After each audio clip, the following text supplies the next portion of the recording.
Bonjour à toutes et à tous et bienvenue sur Motorsport Gigantoraptor pour ce deuxième retour critique consacré au sophisme de Grimaud. Même si tout ce que je vais dire s'applique à toute forme de critique négative, donc pas besoin d'avoir vu la vidéo pour regarder celle-ci. Comme certains d'entre vous le savent, j'ai publié le 12 août 2016 une courte vidéo traitant d'une rhétorique fallacieuse employée par l'informateur de la révélation des pyramides de Jacques Grimaud à un moment précis d'une interview qu'il a fait avec la Tronche en biais, à l'occasion du 19e numéro de la Tronche en live. Si cela vous intéresse, le lien de l'épisode est en description. À la vue de ce travail, Monsieur Grimaud a réagi en commentaire. Sans surprise, un long paragraphe me traitant de nouvel avatar de l'école pseudo-zététicienne, faisant des affirmations sans donner de preuves, ce que je lui reproche dans ma vidéo, mais avançant tout de même un argument, qui est d'ailleurs à la base de cet épisode. Ceci étant dit, je tiens à conserver ces nigauds actifs, car ils me font de la publicité gratuite, ainsi qu'au film La Révélation des Pyramides. Cela soulève un point très intéressant. Y a-t-il vraiment un intérêt à faire la critique négative d'un travail tout en sachant que l'on fait de la publicité pour ce même travail? Comment attaquer quelqu'un tout en sachant qu'en l'attaquant, on en fait la promotion? Vous avez 4 heures. Plus sérieusement, c'est une question très importante car elle remet en cause l'intégralité des fondements de la critique négative et par extension du débunkage que j'ai l'habitude de faire sur cette chaîne. Alors cette critique a-t-elle vraiment un intérêt? Beaucoup me diront que non, dont ceux qui ont des choses à se reprocher, mais je ne suis pas de cet avis. Considérant la révélation des pyramides comme un danger pour l'éducation, je pense qu'il faut agir au lieu de rester passif, même au risque de leur faire de la pub. Prenons 2 cas de figure. Les deux ont pour base la publication d'une vidéo de désinformation ou d'un documentaire dans le cas de la révélation des pyramides, faite par un vidéaste influent dont le public ne se doute de rien et gobe toutes les informations sans résister. Option numéro 1. Je laisse la vidéo augmenter en vue en me disant que, de toute façon, ça ne sert à rien de faire un débunkage car je risque de faire de la pub au vidéaste, mais dans ce cas, une personne lambda qui tombe sur cette vidéo sans trop d'esprit critique croira sur parole le vidéaste et s'abonnera même peut-être à sa chaîne, alors que, si elle avait vu un débunkage, elle aurait réagi différemment. Option numéro 2, je fais un débunkage construit de la vidéo,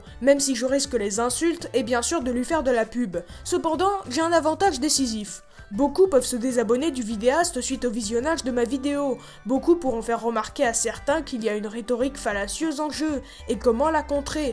Puis, parlons de cette fameuse publicité. Quand je critique négativement Grimaud, est-ce que je lui fais vraiment de la pub? Déjà, les seules personnes qui iront s'intéresser à la révélation des pyramides suite au visionnage de ma vidéo sont les personnes en désaccord avec mes propos, ou tout simplement les plus curieux d'entre nous. J'exclus bien sûr ceux qui connaissaient et qui s'y intéressaient avant le visionnage de ma vidéo. Donc on a affaire à une toute petite partie du public. Enfin, parmi ceux qui le connaissaient déjà, il y en a forcément qui vont cesser de suivre le désinformateur suite au visionnage de ma vidéo, comme il y en a qui vont s'y intéresser. Et le bad buzz, t'en dis quoi? Très juste, merci de me l'avoir rappelé. De rien, Giganto. Ce qui est certain, c'est que le désinformateur va voir le nombre de ses vues augmenter, mais le nombre de pouces négatifs aussi. En bien ou en mal, l'important c'est qu'on en parle. Il n'y a pas là la saveur d'un succès bien mérité, et je ne vois vraiment pas l'intérêt de vouloir faire parler de soi négativement. Et je trouve ça franchement désolant que certains fondent leur succès sur le bad buzz. Mais le but du débunkage est surtout, enfin, pour moi, que les gens qui regardent ma vidéo ne tombent pas dans le panneau. Et ça fonctionne, malgré quelques effets secondaires très limités, dont l'éventuelle publicité faite aux désinformateurs. Et là, le débunkage comporte beaucoup plus d'avantages que d'inconvénients. Puis, pour se cantonner à ma vidéo sur Grimaud, je ne parle pas tellement de son documentaire, je parle surtout du live de la Tronche en biais,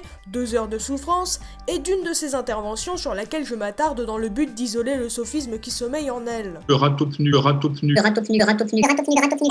Donc son documentaire ne peut pas réellement tirer profit de mon travail. Contrairement à Temps Mort, qui s'est amusé à faire un débunkage complet du documentaire. Quand on me dit que je suis masochiste à force de m'attaquer aux créationnistes, lui il s'est carrément amusé à déconstruire un documentaire de plus d'1 heure. S'il vous plaît, allez voir ces vidéos. Elles sont d'utilité publique. Dans ce cas, le commentaire de Grimaud aurait eu du sens. Pas beaucoup, mais un peu. Pour conclure cette vidéo, non. Un débunkage, si bien fait très peu de publicité aux désinformateurs et a beaucoup plus d'avantages que d'inconvénients. Bref, nous allons tout de suite passer à la deuxième partie de la vidéo sur ce que j'aurais dû améliorer dans le sophisme de Grimaud.